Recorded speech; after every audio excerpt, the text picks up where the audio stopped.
Depuis plusieurs semaines aujourd'hui, notre piscine municipale est fermée pour cause de travaux de ventilation. Les sportifs agatois, les scolaires, les clubs de natation n'ont d'autre solution aujourd'hui que de fréquenter la piscine de Pézenas pour s'adonner à leur activité sportive de prédilection.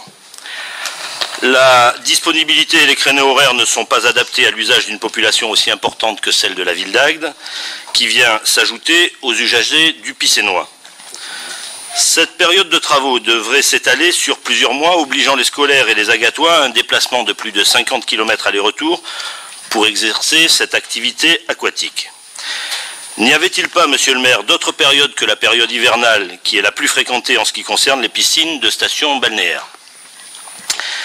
À l'imprévoyance sur la maintenance s'ajoute la précipitation quant à la date des travaux et au manque total d'information des usagers qui ont trouvé porte close du jour au lendemain. Le choix de cette date de travaux semble si peu judicieux que l'on peut se demander si cet arrêt n'est pas un arrêt circonstancié visant à crédibiliser votre projet de centre aquatique au budget pharaonique. Si un centre aquatique est éminemment nécessaire, il ne l'est sans doute pas avec un budget dépassant de 2 fois celui de Béziers pour des dimensions strictement équivalentes. Cet arrêt opportun du fonctionnement de notre piscine municipale semble vous ravir afin d'instaurer un sentiment de manque à Agde, autant que celui de surcharge à la piscine de Pézenas, qui doit participer, rappelons-le, à moindre coût il est vrai, au financement de votre projet. Ce centre aquatique de 18 mètres de haut, dont la cime est presque plus grande que la taille du bassin, va être érigé dans notre zone verte des Champs Blancs. Malgré votre insistance, il semblerait que les Bâtiments de France et la préfecture ne l'entendent toujours pas de cette oreille. Aussi, monsieur le maire, même si vous parveniez à réaliser ce projet, on ne peut l'espérer définitivement érigé avant 2 ans minimum. Il est donc urgent, dans l'intervalle, de réhabiliter notre piscine municipale, afin que dans l'attente de la grandeur espérée, nous ne nous accoutumions pas à la décadence du moment. Pouvez-vous nous rassurer sur les usages et les scolaires sur votre intention et nous préciser quels seront les délais prévus pour la remise en fonctionnement de cette piscine municipale? Merci Monsieur Denesteb. Donc Monsieur Taubena, adjoint au sport et à la jeunesse, va répondre à cette question orale. Oui, je vais répondre à cette question, sachant que quand même pas mal de choses sont fausses dans les questions posées par Monsieur Denesteb. Je ne sais pas où il a eu ces renseignements, mais je vais lui donner des précisions. Bon, le 15 mars dernier, sur notre demande, la PAV, organisme de contrôle de santé, a présenté un rapport d'analyse sur la concentration en trichloramine dans l'air de la piscine Carayon.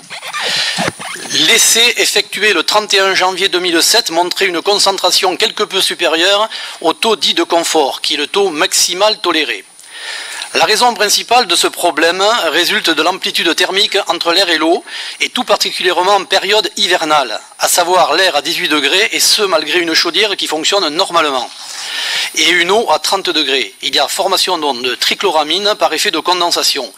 Ces trichloramines, pour les chimistes trichlorure d'azote, respirées régulièrement, constituent un composé gazeux toxique pour la santé des personnels et des usagers d'une piscine. La concentration la plus importante se produit en période hivernale, car nous ne sommes pas en mesure de réduire les différences de température et surtout de renouveler l'air neuf de manière régulière.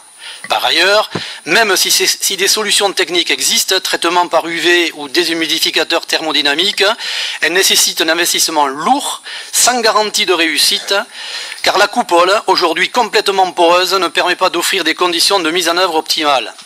D'autre part, l'amélioration de la ventilation n'est guère envisageable dans sa configuration actuelle, puisqu'elle se heurterait au dispositif du traitement acoustique.